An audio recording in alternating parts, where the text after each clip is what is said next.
What's your favorite? Wow, I didn't see that one coming from a relative or friend. 1. My great-grandfather and his 2 brothers went to prison, and not college, for 4 years for robbing trains. They had sold the family dairy farm just a couple years before the Great Depression and started a general store. They were all late teens and early 20s with multiple kids each already.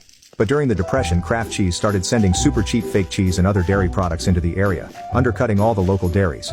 My grandpa and his brothers realized that they still depended on the local dairy industry as customers, so they robbed the trains of all the Kraft cheese and threw it into fields to rot. The local law just couldn't seem to catch the bandits that were trying to save the town economy. A reporter from Chicago was on one of the trains and got a picture of their faces, and they all went to college for a few years.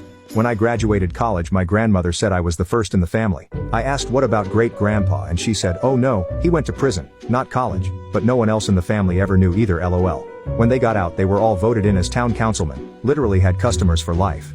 My great-grandmother ran the store while they were in prison, and she went on to run it until she retired at 93 years old. Great-grandpa had died in his 60s. 2. When my mother admitted to the family that she had been molested as a child by her maternal grandfather. Everyone was understandably shocked, sympathetic and supportive. Except her mother, my grandma. She just said, oh honey, I knew all about that. She knew her father was molesting her young daughter and did nothing. I knew my grandma wasn't a very nice person, I just didn't think she was evil. 3. My uncle was a bank robber. He never seemed like he cared that he had money. But he got addicted to drugs and then went on a spree. Saw his grainy image on TV news from the CCTV and an eyewitness sketch, and I was just like, hey, that's Uncle Dave. That's weird.